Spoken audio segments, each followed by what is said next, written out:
Man, anytime I'm driving, I'm smoking, dog. Like I told you, just like I said in the song, dog. If I'm rolling, then I'm smoking. I'm Legacy D Truth with FreewayEnterprise.com, and I have CTE's Freddie Gibbs here. So, Freddie, tell us, what was it like growing up in Gary, Indiana? There's a lot of fried bologna sandwiches and spam and stuff like that. It's kind of rough, you know what I mean? It's economically deprived area, you know what I mean? A lot of crime, a lot of drugs, a lot of bad things to slip into. So, but, if you make it out of that and do something successful, you're all good. Okay. So can you tell us what kind of student you were in school? I was a good student in school, definitely no idiot at all. When I started to get into shit in the streets, you know what I mean, my grades definitely started to slip, you know what I mean. That was like mid to late teens, high school, type deal. But for the most part, I was never, idiotic, sometimes you had to make new grades and parents stay off your ass. So when did you realize that you wanted to rap, or that you were good at that, and that was something that you wanted to pursue? Probably not till, definitely not till my 20s. It wasn't anything remotely close to being in music or rap that I wanted to do when I was a teenager or a child. It wasn't my thing. I liked listening to it, fucking with it, and I was definitely a student of it. I loved it, but I didn't want to do it. It was never a dream of mine to do this. But God working in mysterious ways and put me in a position I'm in. I think do something great. And when I started, doing it, really I just was, comparing myself to the people around me, comparing my skill level with the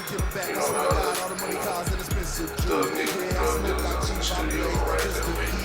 And after that, I was like, shit, I can keep these niggas, I'm better than these niggas, and I gotta be able to compete with, on the national, world level, everybody. So, once I felt I was, strong enough to do that, I just started dropping tapes. So I heard that you were signed to Interscope. Can you tell me a little bit about that, and how is it that you came to be signed to CTE? I signed to Interscope when I was probably within my first 2 years of rapping, period. It was real quick. It was something that, I definitely didn't see it on, at all. I got a phone call, a rough phone call one day,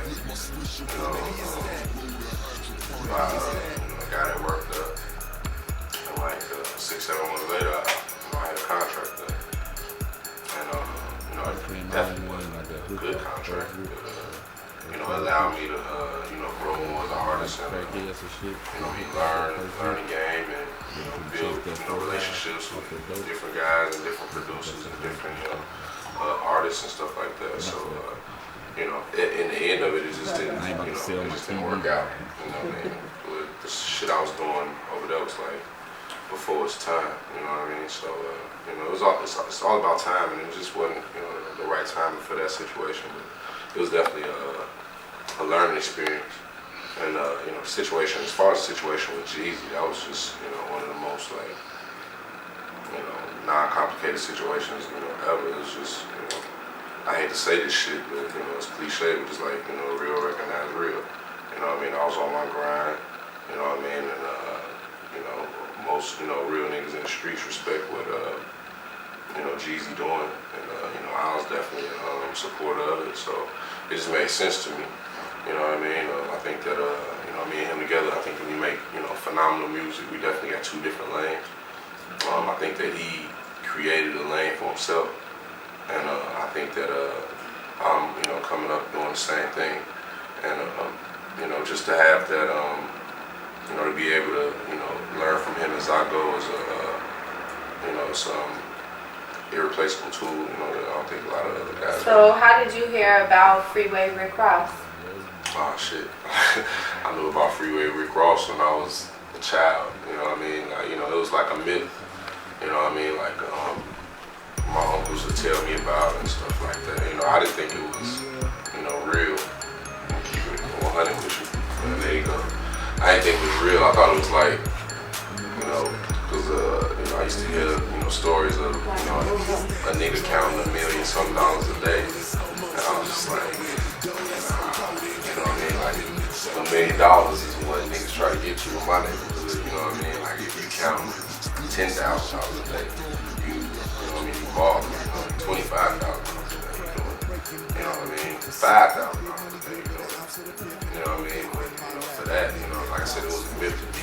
And when I, you know, found out that it was real, you know what I mean? And how real it was, and then the storyline behind it. You know what I mean? It made perfect sense.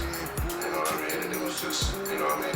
I think that, I don't think that, you know what I mean, Rick Ross is celebrated for the correct reason. You know what I mean? I mean, sure, you know what I mean, you can throw the, you know, the drug thing in there and whatnot, you know what I mean? But it's definitely more to it, you know, than that. I mean, you definitely gotta respect his business mind. You know what I mean? For a nigga to count that much money, damn, you can't do nothing but respect that. But I mean, at the same time, you know what I mean, you gotta, you know, respect them in other aspects as well, you know, other than the, you know, the drug use and, you know, person, you know, genuine guy. And, you know, I think that, you know what I mean, he had, you know, still has, you know, these visions of, you know, restoring the community and, you know, some things that he took away from it. I think that he's placing those back. So, I mean, you know, and everybody get, you know, I think everybody deserves the opportunity to do that. You know what I mean? You know, the things that he did do, you know, he definitely wasn't alone. You know what I mean? And, you know, people had a big part of that. And, you know how that goes. They're not going to take the blame for it, so somebody has to take the blame. Okay, so your latest mixtape is The Cold Day in Hell. Can you tell me a little bit of your inspiration behind it or the story behind that album? Cold Day in Hell? Behind the title or behind the record? Behind the title and the record. As far as the title goes, Cold Day in Hell, I just, you know what I mean, like, there's just a lot of people, you know, in the game that really counted me out. You know, per se, you know what I mean? Like after the, you know, whole Mexico deal and all of that stuff. So, you know, a lot of people said that it'll probably be a, you know, cold day in hell before I got to the point that, you know, I'm reaching. I still got a long way to go. You know, or it'll be a cold day in hell before, you know, a rapper from my city, you know, get the type of, you know, attention that I've garnered, you know, in the last, you know, 2 years. So, you know, I mean, I'm just, you know, blessed, you know, to be where I'm at. You know, I just hope that I can, you know, continue to grow. So I definitely got a long way to go, and you know, a whole lot more to share. So, you know, I'm ready to win. Came out here, man, and I got hooked off the first rip. So, first time.